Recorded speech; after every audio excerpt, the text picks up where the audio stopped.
This is the highest rated game in WWE 2K franchise history. WWE 2K23. Blatant disrespect.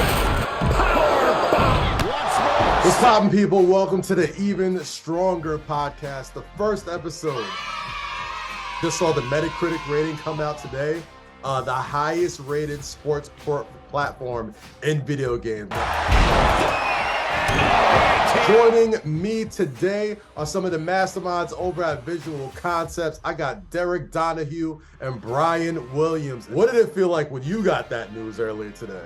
It's been a great feeling to see that, I think we've got the team assembled. We know how to make this game really well, and I'm excited for this year and the future.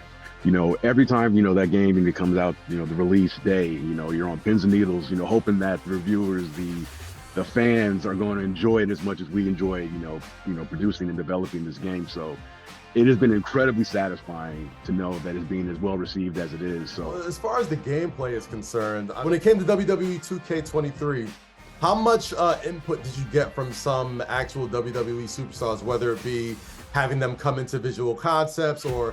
We take a ton of cues from the talent as far as how a superstar actually moves in the ring, the decision-making process for how someone will perform certain interactions, right? We don't want to impose how we think it's going to work. We want to make sure it's authentic to the actual experience of a WWE superstar. And then, the motion capture is, the first step of it. After that data is given to our cutscene and animation team, and they're the ones that work their magic and, kind of take this raw data and just turn it into these magnificent, spectacles of an entrance. I don't know if you've seen Cody Rhodes' entrance in the game, but that's like one of the best that we've done in a long time. It's everything you would expect. It's that pyro extravaganza, when he opens up his arms. It's not just making it a good WWE game, but you're making it a good pro wrestling game. So a lot of the influences that happen in the video game aren't necessarily things that come from WWE. What sort of inspirations do you guys draw from when it comes to putting in things into the video game that a pro wrestling fiend like myself is gonna be like, oh my God, they put fill in the blank in this video game? Any chance that we get to put something in that somebody who watches a lot of wrestling or really pays attention to the details is gonna recognize that, like, oh, I feel seen. The thing that I notice and that is important to me is represented in the game. That's really important to us. And on top of that, I think, the war games. What? I was just about to get, we gotta talk war games, man. Let's do it. It's a game mode that wrestling fans have been dying to see done to this level. War games is something we had our eye on for years, and it's something I've been excited to do and also terrified to do, because there's so much that could go wrong in making war games. And having two characters in there and kind of redesigning combat for that trench space. And then all of a sudden it's, okay, well, we have to have a cage around this, and how's that gonna interact with all of gameplay and characters entering during the match? And then, of course, on top of all of that, it's, okay, well, is it war games without weapons, right? There was a point at which it's like, can we do weapons or not? And we just had to push forward and say, we need to make sure that when war games comes out, when war games happens, it is what people imagine. We want all of the chaos, we want all of the mayhem, and without it being buggy. And so that was the big thing. And it took all year, it took every aspect of the team, not just gameplay, but the entrances, the audio team, the environment team, to get an extra wide arena that can fit the space. I'm so proud of everybody that pulled together to make this happen. Because I think it is the version of war games we really wanted to put out, but weren't sure if we could. And so I think we proved ourselves this year.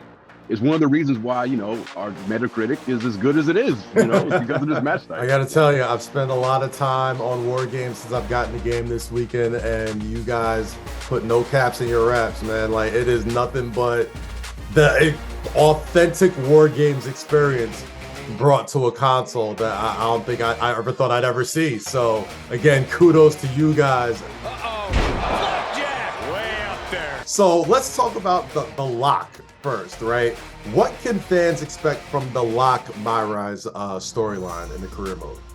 The story involves a hot, independent, wrestler on the indie scene who gets signed by the WWE, has all of his expectations placed behind him due to his word of mouth and notoriety. And during the course of the story, he ends up having a target on his back. He comes into WWE thinking, hey, this guy thinking he's, his stuff doesn't stink.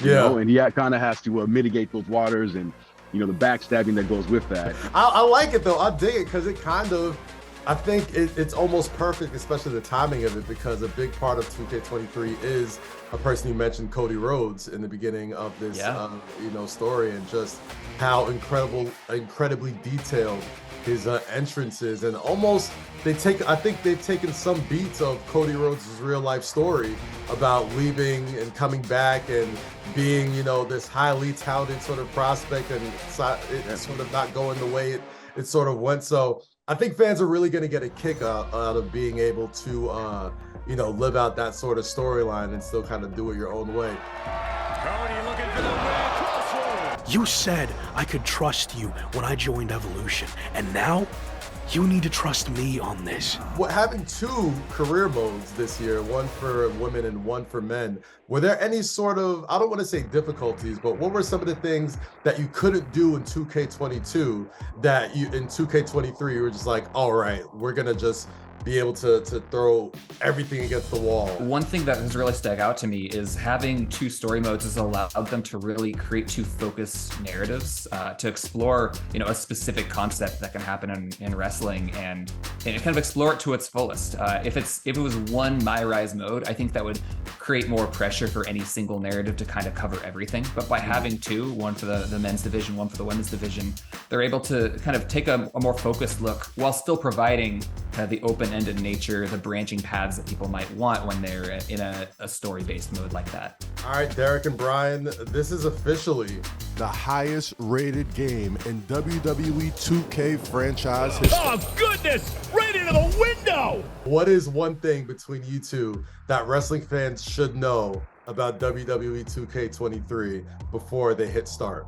WWE 2K23, like, it is a, you know, a pro wrestling video game made by pro wrestling fans for those fans. Returning players will find that, I mean, our slogan's even stronger, but I feel like that specifically the game is even deeper. I mean, speaking just for gameplay, the simulation elements and all of the customization and sliders that we've added this year, from some of the core mechanics of the game to individual wrestler tendencies. You know, you can make it so a certain character never does dives and always does submissions just by modifying some of these AI sliders. And you see that come to fruition in gameplay.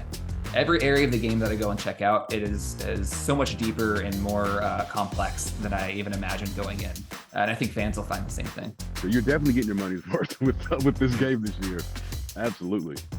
Well, guys, Derek, Bryan, it is truly an honor to talk to you guys. Congratulations on all the success of WWE 2K23. This is the highest rated game in WWE 2K franchise history.